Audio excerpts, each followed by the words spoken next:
I am Jimbo Paris, and you are listening to The Jimbo Paris Show.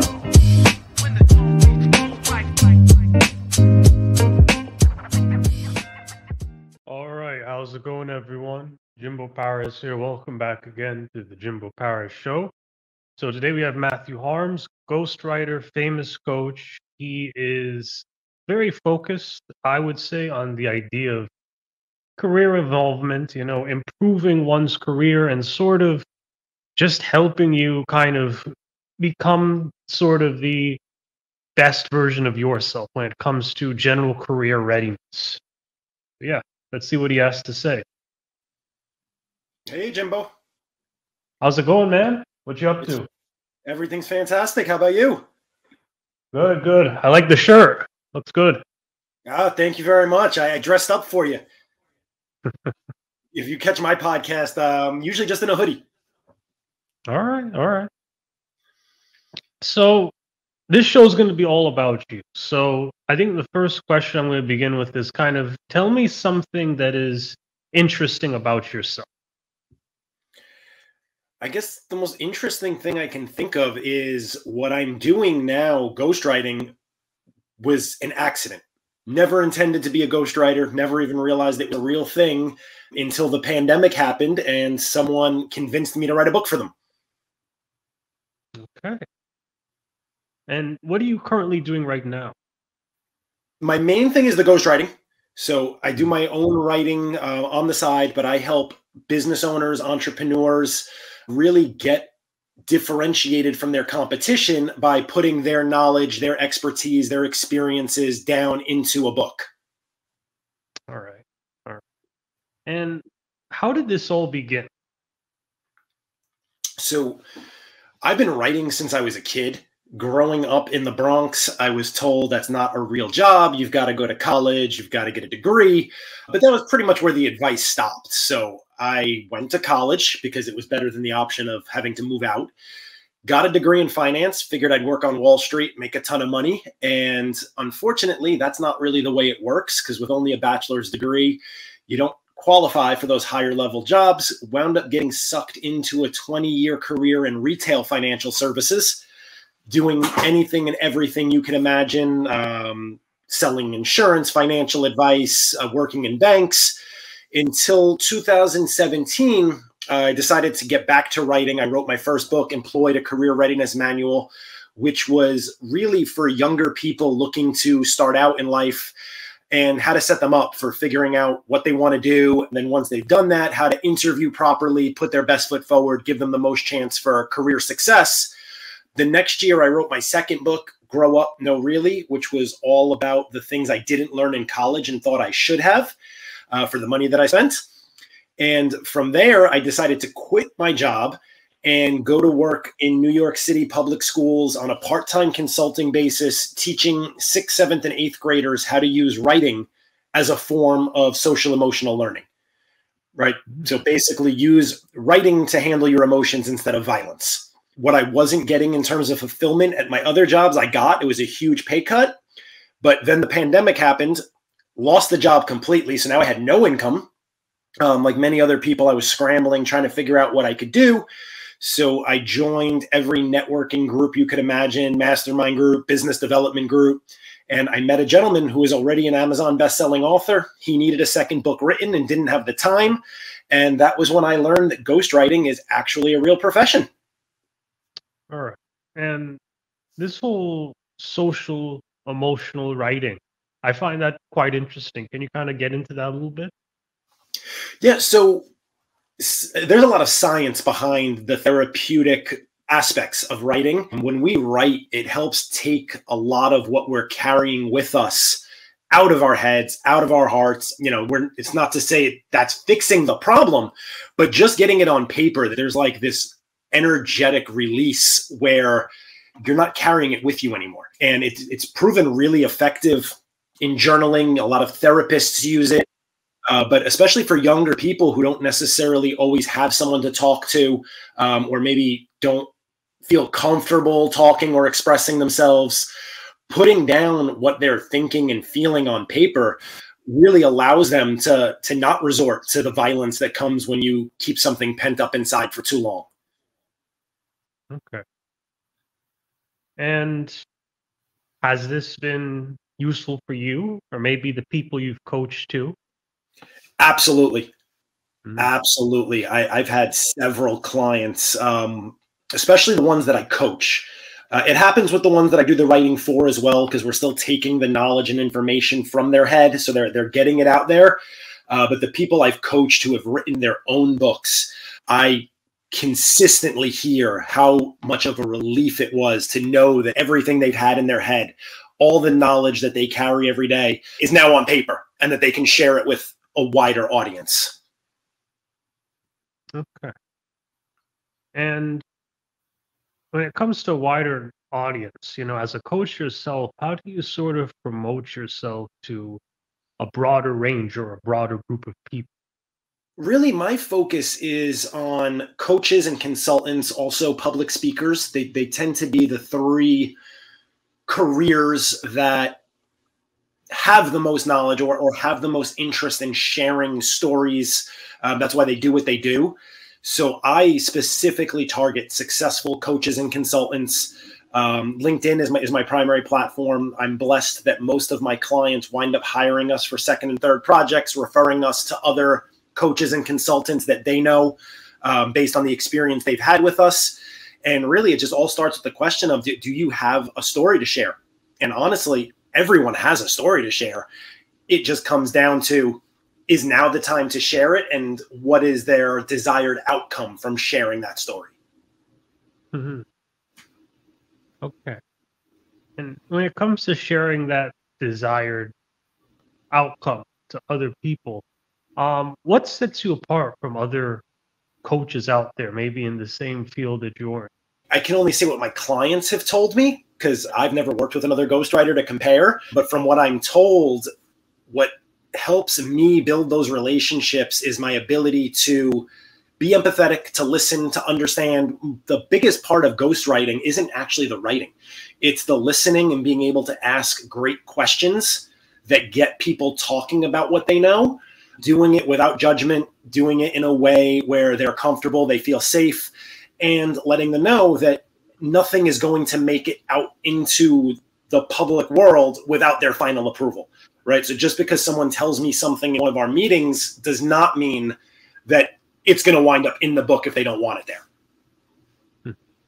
And as a coach, what was sort of your most satisfying moment or the moment that made you think, this was my calling? This was what I was supposed to be doing all this time? I would have to say one of my clients whose book we published earlier, it was, I think, 2 or 3 months ago. We worked together for just under a year. Normally if I'm ghostwriting a book, I'll get it done in 6 months. If I'm coaching someone, it really depends on how much they're able to put in. I've had one client get it done in 3 months. Usually it's about 8 months to a year. But after the year, she was so relieved, like could not believe that this book she wanted to write for probably 10 years was finally done. It was out there. We helped her, direct her to people who could do her cover for her, really just leveraged our industry knowledge outside of the coaching, right? Because I don't do cover design. I don't do a lot of the other elements. I try to just focus on the writing. So to see how excited she was, and to be talking about writing a second book and introducing us to people who want to write books, that was really that moment where I know I can write, but to see someone else walking away feeling like they can start their next book on their own was incredibly rewarding. Hmm. And maybe you could kind of go more into your book, the idea of grow up. What's that about? So Grow Up was written after I'd graduated in this career for however many years. I started thinking back, like, how did I get here? I forget what the exact moment was, but I'm working in the bank. We do mortgages. We do all of these different things. And I realized in college, they never took me through whether you should buy a home or rent a home. Like, what's a better decision? They'll teach you how to figure out a mortgage payment by hand, but is that really helpful in life? There was never any life skill courses on, is it better to lease a car or buy a car? When you're evaluating leases, when you're reading contracts, like things that you're going to need to know when you get out of school and start living your life as an adult. The original title of the book was going to be Adulting until I realized someone else had it. So I changed it to Grow Up. But it was just eye-opening for me. You know, I spent probably, like most people, close to 6 figures on a college education from a fairly reputable school. And I didn't have these basic life skills. And sort of going more into you as a person, what was your ultimate goal as a writer? My ultimate goal for my own writing is really to share kind of like what I'm helping other people do in ghostwriting. I want to share my experiences. I want to open people's eyes to things not having to be the way we think they are, right? So in my example, I was told you have to go to college, you have to get a good job. But I never questioned that because that's what I was told, right? But really, there were a million questions that could have been asked. What do I study? What's a good job? Like, what's your definition of a good job? Jimbo's definition of a good job might not be Matt's definition of a good job. And that's what I want people to realize is if you read my book and say, nope, I still think that banking career is right for me. Hey, great. I mean, we need people that do that. We need garbage men. We need people who write books. We need policemen. There is no one size fits all solution. So I'm just hoping that someone who reads my book who may be in a situation where I was can take away from it that they don't have to follow the path everyone's telling them to go down. Speaking of garbage men, you know, there's certain garbage men and fighter fighters that make 6 figures every year. So that's actually covered in Employed because there's this negative stigma around certain professions, right? And you know, when it comes to ghost writing, you know, have you ever asked someone to write for you? And what are your beliefs on the idea of ghost writing? So I've not needed to ask someone to write for me, thankfully, because I kind of get it done myself. My thoughts on ghostwriting originally, when the idea was presented to me, I kind of felt almost like it was like cheating. But then I realized that, especially in the nonfiction space, it's really not.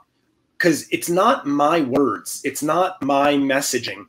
It's the clients. All I'm doing is helping them take it and craft it into a format where it's easily read, digested, and understood by their audience. When it comes to the fiction space, I generally shy away from ghostwriting just because there is a little more, if you have an idea, a fictional concept that lives in your head, I don't know that I can really bring that to life for you because it's in your head. Like this is your whatever you've created. So that's really where we'll focus more on coaching fiction authors. I actually have certain clients will help them build their outline and their plot structure, and then they do the writing.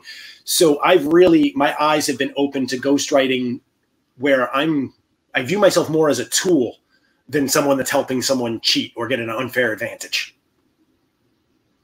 Okay. Now, when it comes to writing a book, what type of advice could you give to maybe some aspiring authors out here? Okay, this one's simple. And I'm going to say it twice just in case no one's paying attention. Just start writing. Again, just start writing. If you constantly say, but what if no one's going to get out of your head and just start writing. It's amazing what happens when you put the first word on paper. And then I would take that a step further and say, schedule time to write. If you just say, I'm going to write tomorrow, it's never going to happen. You've got to put it on your calendar. You've got to treat it like you would going to your job. You've got to treat it like you would having lunch, making dinner, servicing your car. The things we put on our calendar get done. The things we just talk about never happen. Okay. And when it comes to writing other topics beyond your field of expertise, would you do anything else beyond autobiographies or those types of things? I think you said fantasy was one of the things you would usually not do, but what would you do? Or what wouldn't you?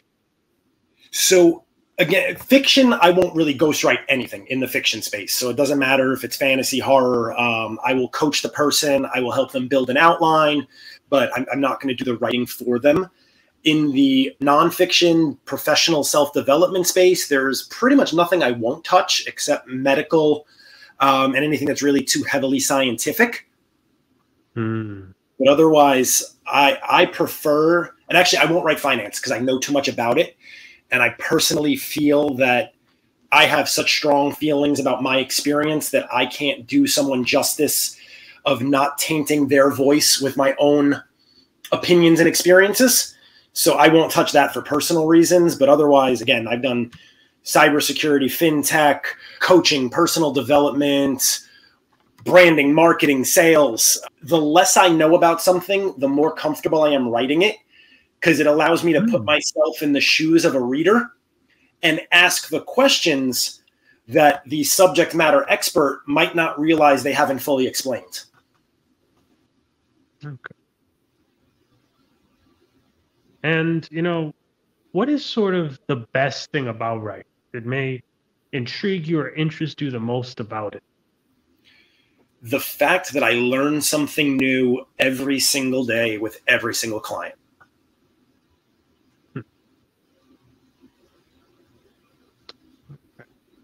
And you sort of emphasized that before, that you tend to write the best about topics that you're not the expert of, which I think is quite the opposite of what I perceived initially.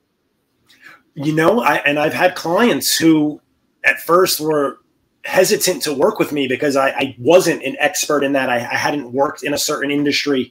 And my explanation has always been the same. If I know too much about something, I'm not going to see the gaps in the writing because I inherently know what you're writing about. So I'm making the connection already, right? But if I don't know anything about the topic, I'm going to ask you to explain it to the point that you feel like you're talking to a fifth grader, which is really the point of the book. Unless you're writing a technical manual, which again is where I don't want to be involved because that's just, it's not fun anymore.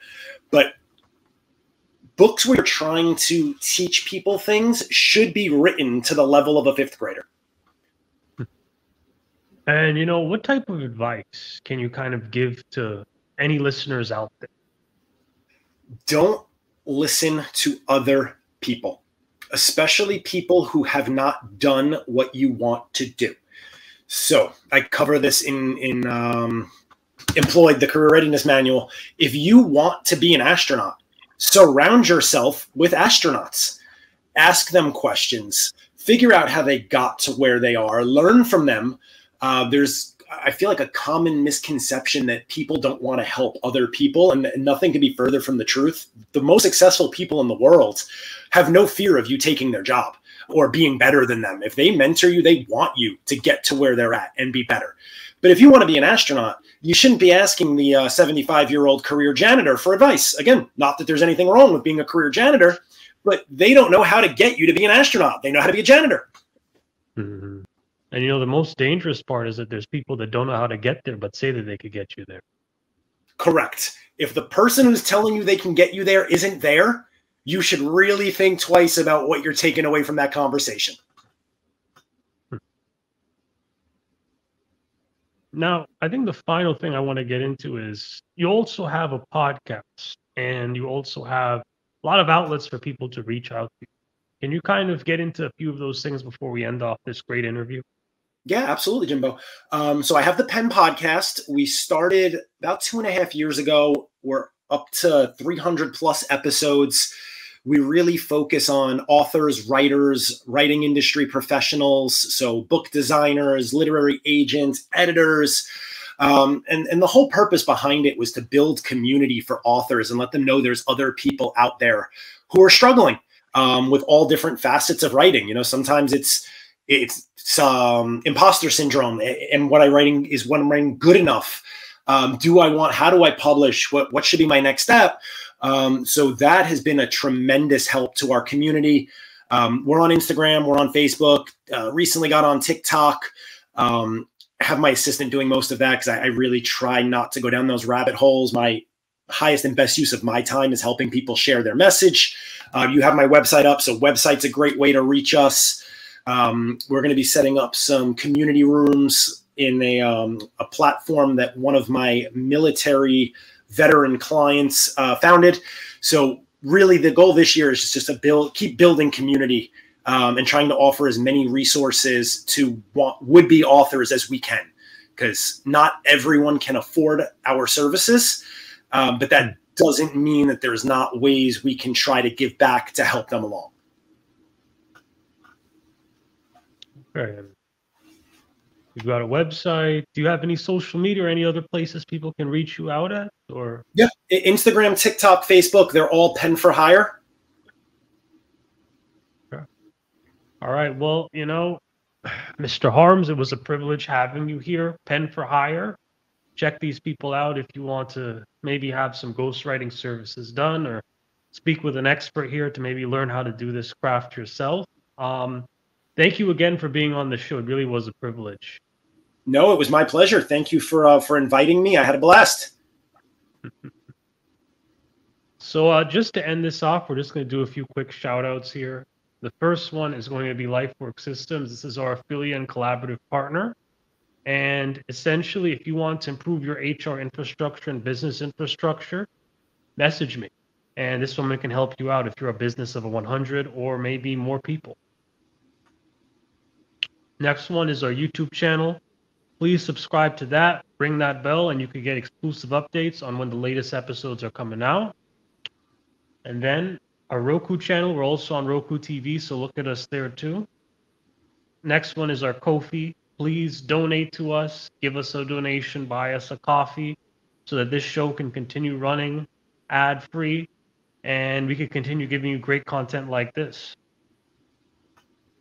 And final thing, Jimbo Paris Academy. We will be giving out exclusive free courses on how to build your own digital online business, how to train virtual assistants, and build your podcast with the lowest costs, with editors, all those other people. Without me included, you can build an entire business as low as $2,000 a month.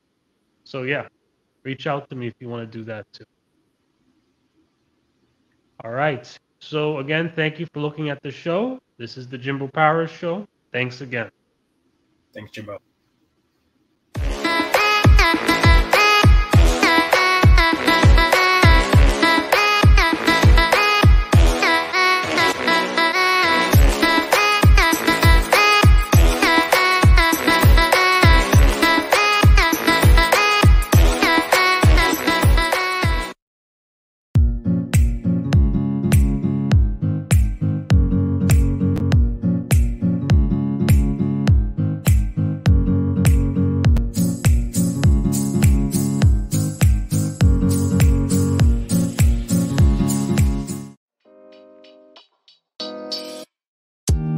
Thank you for listening to the Jimbo Paris Show.